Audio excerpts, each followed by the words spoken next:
السلام علیکم، کیسے ہیں آپ سب؟ امید ہے خیریت سے ہوں گے۔ Let start. قسط نمبر 11۔ سامیہ اور عمر کا نکاح بخیر و عافیت انجام پا گیا تھا۔ چونکہ ولید صاحب کی تدفین کو چند ہی گھنٹے ہوئے تھے، اس لیے کوئی اتنا زیادہ خوشی کا سامان نہیں تھا۔ نکاح کے بعد جب سب ادھر ادھر ہو گئے تو عمر کی نظریں خالد صاحب پر پڑی، جو کسی گہری سوچ میں گم تھے۔ وہ ان کے پاس چلا آیا۔ کیا سوچ رہے ہیں انکل؟ میرے ذہن میں ایک بہت زبردست خیال آیا ہے۔ وہ کیا؟ میں سوچ رہا ہوں کہ کل ہی عاصم کی پارٹی کے سربراہ سے ملاقات کروں اور انہیں انتہائی شائستگی سے بتاؤں کہ آپ کی پارٹی کا ایک معمولی ورکر ایک لڑکی پر جھوٹا کیس دائر کر کے اسے پھنسا رہا ہے، اور آپ کو لگتا ہے کہ سیاسی لیڈر اتنے اچھے ہوتے ہیں کہ آپ کی بات مان جائیں گے؟ مجھے ایسا بالکل نہیں لگتا، لیکن میں کروں گا یہ کہ میں تمہارا اور سامیہ کا نکاح نامہ اسے دکھاؤں گا اور اسے بتاؤں گا کہ عاصم کے یہ کیس ہارنے کے 90% امکانات ہیں، اس لیے آپ اسے سمجھائیں کہ وہ کیس واپس لے لے، ورنہ عدالت جانے کی صورت میں ہم اس کیس کو میڈیا کو بھی گھسیٹ لیں گے اور آپ کا نام خاص طور پر سامنے لایا جائے گا، اور وہ عاصم کو کیس واپس لینے پر راضی کر لے گا۔ اسے کرنا ہوگا، نہیں تو دوسری صورت میں وہ عاصم کو اپنی پارٹی سے نکال دے گا۔ وہ اتنا پاگل نہیں ہے کہ ایک معمولی ورکر کے لیے اپنا امیج خراب کرے، اور جب عاصم کے سر پر سے سیاسی لیڈر کا ہاتھ اٹھ جائے گا تو وہ کسی قابل نہیں رہے گا، اور اسے ہر صورت میں کیس واپس لینا ہوگا۔ یعنی ہر طرف سے ہمارا ہی فائدہ ہے، عمر نے پرسوچ انداز میں کہا۔ ہاں، انہوں نے مختصر جواب دیا۔ انکل، آپ بہت اعلیٰ ظرف ہیں۔ عمر نے اچانک سے کہا تو انہوں نے حیرت سے اسے دیکھا۔ خیریت؟ تم اچانک یہ خیال کہاں سے آیا؟ آپ کا اپنا بیٹا لاپتہ اور آپ کسی اور کی بیٹی کے لیے پریشان ہیں۔ آپ جیسے لوگ بہت کم ہوتے ہیں دنیا میں۔ میرے لیے تم سب برابر ہو۔ وہ کسی اور کی بیٹی نہیں ہے، بلکہ میرے مرحوم دوست کی اکلوتی اولاد ہے۔ آپ کو ارسلان کی کوئی خبر ملی؟ ابھی تک تو اس نے کوئی کال نہیں کی، پتہ نہیں وہاں سے بھاگ کر کہاں گئے ہوں گے۔ فکر نہ کریں، مل جائیں گے دونوں۔ عمر نے ان کے ہاتھ پر ہاتھ رکھتے ہوئے انہیں تسلی دی۔ انشاءاللہ۔ انہوں نے بس اتنا ہی کہا۔ اوپر سے جتنے بھی مضبوط نظر لیکن تھے تو وہ ایک باپ ہی، اندر سے وہ بھی اپنے بیٹے کے لیے بے حد پریشان تھے۔ ہو، میں تم لوگ کو اپنے بارے میں کیا بتاؤں؟ چلو بتاتا ہوں۔ میں تمہاری عمر کا تھا لڑکے، بس تم سے تھوڑا زیادہ موٹا تھا۔ ہو، تب مجھے شوق ہوا تھا اپنے ملک کے جنگلات دیکھنے کا، لیکن ہمارے ملک میں تو اتنے جنگلات تھے ہی نہیں۔ ہو، بس پھر میں نے فیصلہ کیا کہ اب میں دنیا کے ہر جنگل کی سیر کروں گا۔ بس پھر میں نے دنیا کے جنگلات کی سیر میں اپنی جوانی گزار دی۔ ہو، اس کے بعد اپنے ملک واپس آیا اور اپنے ملک کے جنگلات کی حفاظت پر مامور ہو گیا۔ میں یہاں جنگلوں میں چھپ کر رہتا ہوں اور ہر اس بندے پر نظر رکھتا ہوں جو یہاں درخت کاٹنے یا جنگلات کو نقصان پہنچانے کی کوشش کرتا ہے۔ ہو، میں پچھلے 14 سالوں سے نہ جانے کتنے ہی ایسے مجرم پکڑوا چکا ہوں جو یہاں کے درختوں کو نقصان پہنچانے کی کوشش کرتے ہیں۔ ہو، انکل فیضی نے مسلسل ہنستے ہوئے اپنی زندگی کی کہانی کہہ سنائی۔ وہ سب اس وقت آتش دان کے پاس بیٹھے ہوئے تھے۔ گھر میں کوئی بھی لائٹ نہیں جلی ہوئی تھی، کیونکہ آتش دان کی آگ سے ہی اچھی خاصی روشنی پھیلی ہوئی تھی۔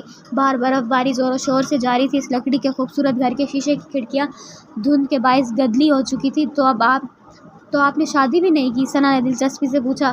ہو، میری زندگی کا مقصد شادی نہیں تھا، اسی لیے میں آج تک کنوارا ہوں۔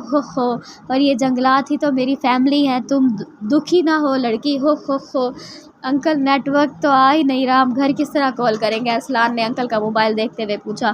اتنی طوفانی برف باری میں یہاں نیٹ ورک نہیں آتا، لیکن تم فکر نہ کرو۔ ہو، کیونکہ مجھے یہاں کی آرمی نے ایک ایسا آلہ دے رکھا ہے جس سے میں ان سے رابطہ کر سکتا ہوں۔ ہو، اور میں نے آپ کو میرا پتہ نہیں ہو صحیح لگ رہا نہیں لگ رہا، اپنی طرف سے I am trying my best, اور میں نے ان کو کال کر کے یہاں بلا بھی لیا تھا۔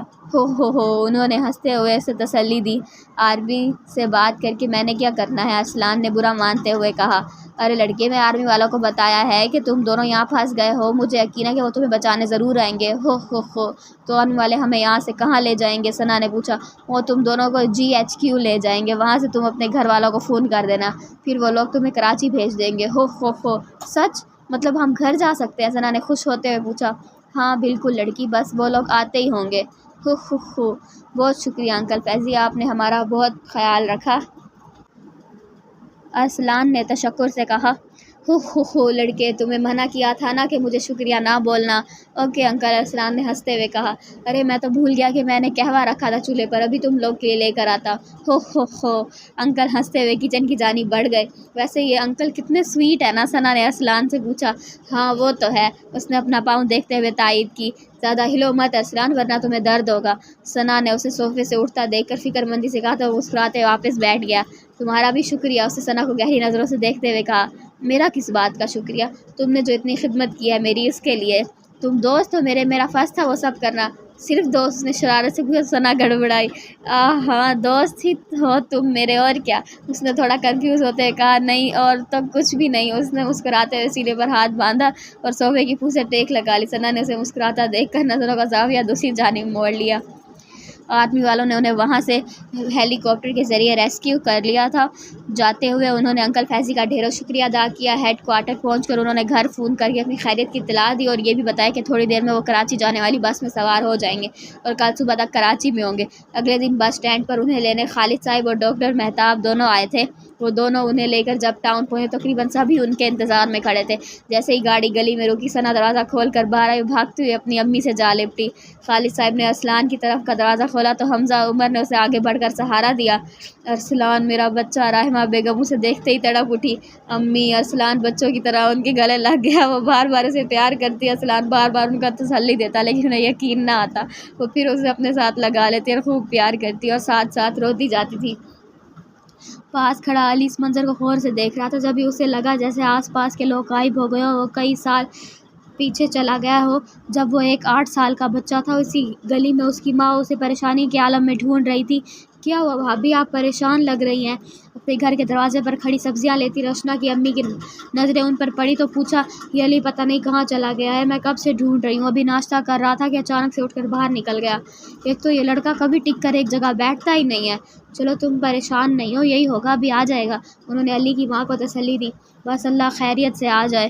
صبح صبح پتہ نہیں کیا شرارت سوزی ہے اسے، یوں ناشتہ چھوڑ کر باہر نکل گیا۔ وہ نوز پریشان تھی۔ وہ دیکھے بھابھی آ گیا علی۔ رشنا کی امی نے گلی میں داخل ہوتے علی کی طرف اشارہ کیا۔ اوہ شکر اللہ کا۔ انہوں نے سکھ کا سانس لیا، لیکن پھر اگلے ہی لمحے وہ شدید غصے سے اس کی طرف بڑھی۔ آج تو اس کی صحیح سے خبر لیتی، انہوں نے کہا تو رشنا کی امی ہنستے ہوئے اپنے گھر میں چلی گئیں۔ کہاں گئے تھے تم؟ ہاں؟ تو انہوں نے علی کے کان مروڑتے ہوئے پوچھا۔ ابو کی گاڑی 2 گلی کے آگے جا کر بند ہو گئی ہے، وہی دیکھنے گیا تھا۔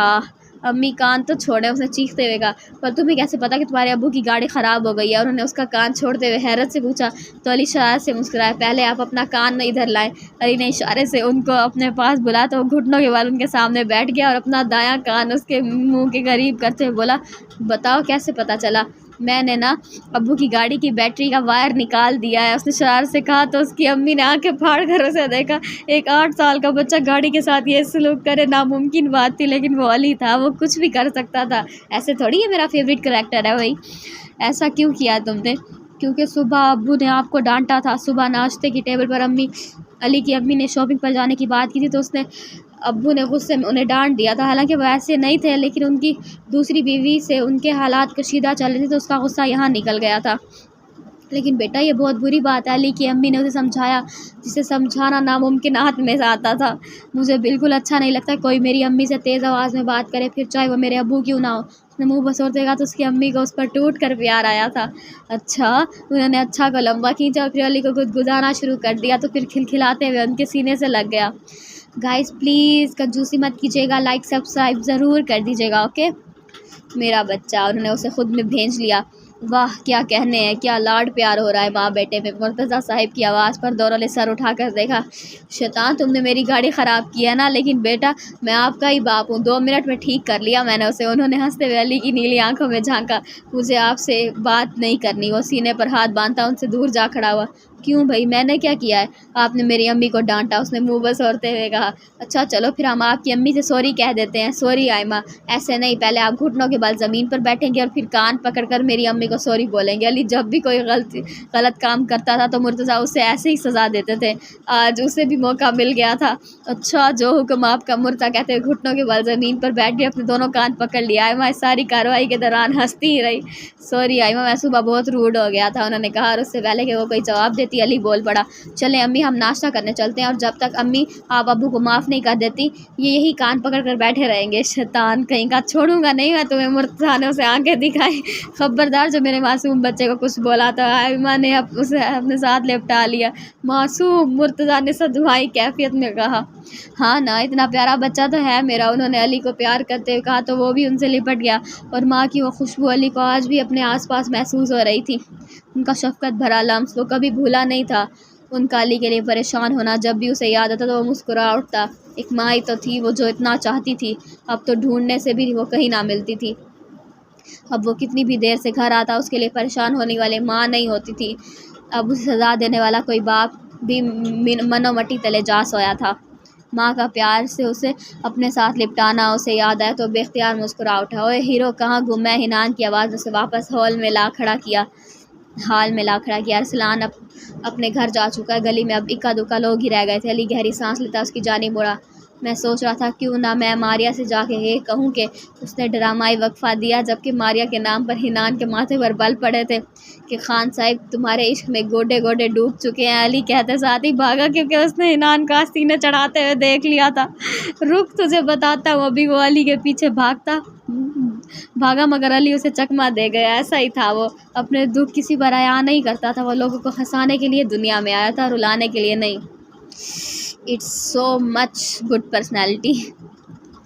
میں نے تمہیں بہت یاد کیا۔ ارسلان اگلے دن اپنی امی کی گود میں سر رکھے بیٹھا تھا اور وہ اس کے بال سہلاتے ہوئے کہہ رہی تھی صرف 2-3 دن تو دور رہا ہوں میں آپ سے اور آپ اتنا پریشان ہو گئی۔ ہاں تو نہ ہوتی کیا، کچھ خبر نہیں تھی تمہاری، اتنا ڈر گئی تھی میں۔ انہوں نے بتایا تو مسکرا اٹھا۔ اچھا یہ بتاؤ تمہارا پاؤں کیسا ہے؟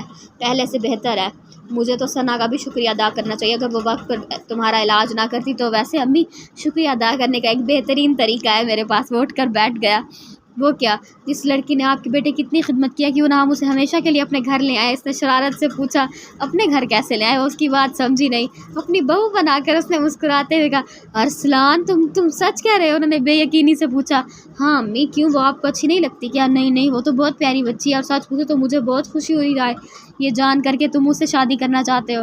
تو پھر آپ کب بات کریں گی؟ صبر کرو لڑکے، اتنی بھی کیا جلدی ہے؟ انہوں نے اس کے سر پر ہلکے سے چپت لگائی۔ چلو اب یہ سوپ پی لو۔ انہوں نے سوپ کا پیالہ اس کی طرف بڑھایا۔ نہیں امی مجھے نہیں پینا۔ کیا مطلب نہیں پینا؟ پورا ختم کرنا ہوگا۔ پر مجھے یہ سوپ زہر لگتا ہے، اس نے منہ بسوڑتے ہوئے کہا۔ ارسلان ضد نہ کرو، کیا ہو رہا ہے؟ علی نے اس کے کمرے میں قدم رکھتے ہوئے پوچھا۔ اس کے پیچھے عمر، حیدر، حنان اور حمزہ داخل ہوئے۔ دیکھو بیٹا، اسے کل سے اس نے کچھ نہیں کھایا ہے اور ابھی بھی میں سوپ بنا کر لائی ہوں لیکن اس کے نخرے ختم نہیں ہو رہے۔ انہوں نے لگے ہاتھوں علی سے اس کی شکایت کی تو سبھی مسکرا دیے۔ کیا ہے بھائی، کیوں تنگ کر رہے ہو آنٹی کو؟ عمر نے اسے مصنوعی غصے سے ڈانٹا۔ یار مجھ سے نہیں کھایا جاتا یہ مریضوں والا کھانا۔ آنٹی آپ جائیں، ہم اسے کھلا دیں گے، علی نے رحمہ بیگم سے کہا۔ ہاں صحیح ہے، تم ہی کھلاؤ اب اسے۔ وہ سوپ کا پیالہ علی کو پکڑاتی باہر چلی گئی۔ چل اب چپ چاپ کھا لے ورنہ ہم تجھے مار مار کر کھلائیں گے، علی نے سوپ کا چمچ اس کے منہ کے پاس لے جاتے ہوئے کہا۔ خبردار جو میرے ساتھ زبردستی کی، دور رکھو اسے مجھ سے ورنہ سارا تمہارا منہ پر ہی الٹ دوں گا۔ ارسلان نے اسے دھمکی دی۔ کیسے الٹ دے گا؟ چل علی تو کھلا اسے، میں ویڈیو بناتا ہوں اس کی۔ حمزہ نے کہتے ہوئے جیب سے موبائل نکالا۔ دیکھو میں کہہ رہا ہوں مجھے تنگ نہ کرو، لے میرا منا کھا لے، شاباش۔ علی نے چمچہ اس کے منہ کے قریب کیا تو اس نے منہ دور ہٹا لیا۔ ایسے نہیں مانے گا یہ، علی تو اسے لوری سنا تب کھائے گا یہ۔ حیدر نے مفت مشورہ دیا تھا۔ میں قتل کر دوں گا تم سب کو، بے بسی سے چلایا۔ پہلے اٹھ کر کھڑا تو ہو جا لنگڑے، حمزہ نے لقمہ دیا جبکہ حنان اور عمر بیٹھے ہنس رہے تھے۔ چل کھا لے، شاباش۔ چو چو کرتی چڑیا آئے، پہلا پہلا دانہ لائے، کتنی مرچیں گلو منا چمچ سے کھا جائے۔ علی نے لوری گاتے ہوئے سوپ سے بھرا چمچ اس کے منہ میں ٹھوس دیا۔ کمینو، اللہ پوچھے تم لوگوں سے۔ وہ انہیں دعائیاں دے رہا تھا جبکہ باقی سب کہاں ہنس کر برا حال تھا۔ بالآخر علی نے اسے پورا سوپ کھلا کر ہی دم لیا۔ پیر کیسا ہے تمہارا؟ جب ارسلان نے پورا سوپ ختم کیا تو عمر نے پوچھا۔ اللہ کا شکر ہے کوئی ایک تو انسان کا بچہ میرا دوست ہے، ارسلان نے دکھ بھرے لہجے میں کہا تو وہاں کہکا پڑا تھا۔ ابے ایک بات بتا، تو خود تو پھنسا تھا لیکن ساتھ میں ثنا کو پھنسانے کی کیا ضرورت تھی؟ حنان نے پوچھا۔ میں نے کہاں پھنسایا بھائی، میں تو بس اخلاق میں لفٹ دی تھی، مجھے کیا پتا اسی دن اغوا ہو جاؤں گا۔ ویسے یہ وہی والی کہاوت ہو گئی کہ ہم تو مرے صنم ساتھ میں تمہیں بھی مار دیا۔ ارسلان نے کہاوت کی ٹانگیں چور چور کر کے اسے ساری زندگی کے لیے معذور کر دیا جبکہ باقی سب جب نہ سر پیٹ لیا۔ اچھا ہوا بھائی کہ تو خود وہاں سے بھاگ گیا ورنہ تیرے محاورے سن کر اس ڈکیت نے یا تو خود کو گولی مار لینی تھی یا پھر تجھے، علی نے کہا لیکن ارسلان نے اسے اگنور کر دیا۔ بات سن کمینے تو کتنے مزے سے بیٹھا دانت نکال رہا ہے نا، میرے بغیر نکاح بھی کر لیا، انتظار بھی نہیں کیا، کیسا دوست ہے تو۔ ارسلان نے عمر کو لتاڑا۔ نہیں تو تیرے بغیر نکاح حرام ہو جاتا کیا؟ عمر نے پوچھا۔ ہائے، مطلب ایک دوست لاپتہ اور یہاں کسی کو پرواہ ہی نہیں تھی؟ ایسی بات نہیں یار، بس حالات ہی ایسے ہو گئے تھے، عمر نے وضاحت دی۔ نہیں بس اب میں تجھ سے ناراض ہوں۔ شاباش ارسلان، ایسے ہی ناراض ہے نا اسے، اور تب تک نہیں مانا جب تک یہ ہمیں ٹریٹ نہ دے دے، علی نے پرجوش انداز میں کہا تو عمر نے اسے گھورا۔ ابے تیرا مسئلہ حل ہوا؟ ارسلان نے حمزہ سے پوچھا۔ ہاں ہو گیا اللہ کے کرم سے، ورنہ اس کمینے نے تو مجھے پھنسانے میں کوئی کسر نہیں چھوڑی تھی۔ حمزہ نے سکون سے چپس کھاتے ہوئے علی کو دیکھا۔ کون سا مسئلہ؟ اور اسے جواب دیا۔ عمر ہمیشہ کی طرح لا علم تھا۔ حیدر نے اسے رشنا اور حمزہ کے ساتھ ہی جانے والی علی کی ساری کارروائی کہہ سنائی۔ سدھر جا کمینے، کتنی بار کہا تجھے؟ حنان نے ساری بات سننے کے بعد کہا۔ دیکھ تو قیامت آنے کی دعا مانگ لے، کیونکہ تیری یہ خواہش قیامت کے بعد ہی پوری ہو سکتی ہے، علی نے وجہ سے کہا۔ اور آپ بتائیں خان صاحب، آپ کا مسئلہ کہاں تک پہنچا؟ میرا کون سا مسئلہ؟ حنان نے حیرت سے پوچھا۔ ماریہ کی بات کر رہا ہے، حیدر نے بتایا تو اس نہایت ہی برا سا منہ بنا لیا۔ تم لوگ اس ٹاپک کو ختم کرو گے؟ اس نے خفگی سے پوچھا۔ ٹھیک ہے، لیکن یہ تو بتا کہ ارسلان کچھ اور بھی پوچھنا چاہتا ہے۔ جب عمر نے اس کی بات کاٹی۔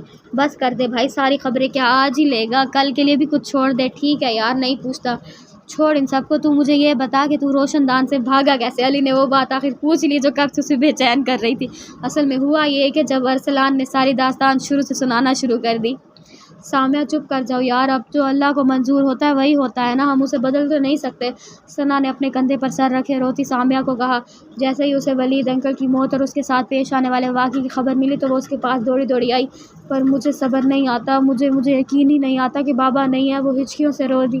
میں اکیلے رہ گئی ہوں ثنا، میرا کوئی نہیں رہا۔ کیسی باتیں کر رہی یار، ہم تمہارے اپنے نہیں ہیں کیا؟ شفا نے اس کے سامنے بیٹھتے ہوئے پوچھا۔ اس وقت وہ سب اس کے کمرے میں موجود تھے۔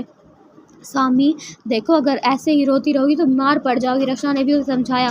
لو سامی، یہ کھانا کھا لو، تم نے صبح بھی ٹھیک سے ناشتہ نہیں کیا تھا۔ حریم کافی دیر اسے کھانا کھلانے کی کوشش کر رہی تھی۔ تم خود کو اکیلے نہ سمجھو یار، ہم سب ہیں تمہارے ساتھ، ثنا نے اس کا کندھا سہلاتے ہوئے کہا۔ پتہ نہیں میں نے کون سا گناہ کیا تھا، ایسے نہیں کہتے، چلو اب آنسو پوچھو اور کھانا کھاؤ، شفا نے اس کے آنسو صاف کرتے ہوئے کہا تو اس نے محض سر ہلا دیا۔ اپنے رونے دھونے میں نے تمہارا حال تو پوچھا ہی نہیں، کیسی ہو تم؟ سامیہ کی نظر جب ثنا پر پڑی تو اسے احساس ہوا کہ وہ کافی کمزور لگ رہی ہے۔ میں بالکل ٹھیک ہوں، میری فکر نہ کرو، بس اپنا خیال رکھو، ثنا نے مسکراتے ہوئے کہا۔ چلو یار تم لوگ باتیں کرو، میں چلتی ہوں۔ حریم جانے کے لیے اٹھ کھڑی ہوئی۔ اتنی جلدی جا رہی ہو؟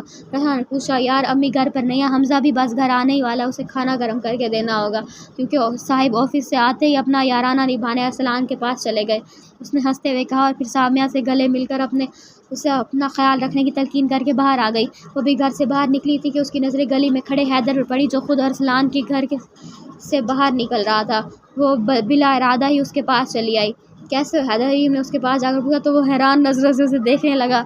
ہاں میں ٹھیک ہوں، تم سناؤ کیسی ہو؟ حیدر نے عام سے انداز میں کہا، حالانکہ حریم کو اگنور کرنا اس کے لیے بے حد مشکل تھا۔ میں بھی ٹھیک ہوں، تم کہیں جا رہے ہو؟ اس نے بات کرنے کی غرض سے پوچھا۔ نہیں کہیں نہیں، حمزہ بتا تھا کہ علی نے تمہاری گاڑی کا بہت برا حال کیا۔ اس نے اس لیے پوچھا کہ شاید اس موضوع پر تو حیدر کچھ بولے گا، ورنہ وہ تو ہر بات کا مختصر جواب دے رہا تھا۔ ہاں وہ دراصل حیدر کا موبائل بجنے لگا، یہ کال بہت امپورٹنٹ ہے حریم، مجھے لینی ہوگی، اس نے معذرت خانہ لہجے میں کہا۔ ہاں کیوں نہیں، تم اٹینڈ کر لو۔ حریم نے اجازت دی تو حیدر نے موبائل کان سے لگایا۔ ہیلو ماریہ، کیسی ہو؟ وہ بات کرتے ہوئے آگے بڑھ گیا، جبکہ حریم کو شوق لگا تھا تو ماریہ کی کال اٹینڈ کرنا اس کے لیے مجھ سے زیادہ اہم ہے۔ حریم کو لگا جیسے کسی نے اسے انگاروں پر لوٹا دیا ہو۔ ابے ماریہ کہاں سے یاد آ گئی تجھے؟ میں ہوں صفدر نے حیرت سے کہا۔ مجھے پتا ہے، حیدر نے دبی دبی آواز میں کہا۔ تو پھر تو نے ماریہ کیوں کہا؟ رہنے دے، تو سمجھ نہیں سکتا۔ وہ صفدر سے بات کرتا ہوا اپنے گھر میں داخل ہو گیا۔ حریم دکھ کے ساتھ اسے جاتے ہوئے دیکھ رہی تھی، سب کچھ اپنے ہاتھوں سے گنوانے کا مطلب اسے اب سمجھ آ رہا تھا۔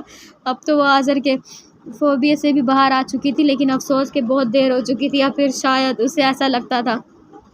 بہت افسوس ہوا مجھے، لیکن جانے والے کو کون روک سکتا ہے؟ علی فون کان سے لگائے بات کرتے ہوئے پارک میں چہل قدمی کر رہا تھا۔ دوسری طرف سے کچھ کہا گیا جسے سن کر سر ہلایا اور پھر اگلے ہی لمحے بولا، اب تو ان کا انتقال ہو ہی گیا، تو اب تم کراچی آ جاؤ گی نا؟ علی نے پوچھا۔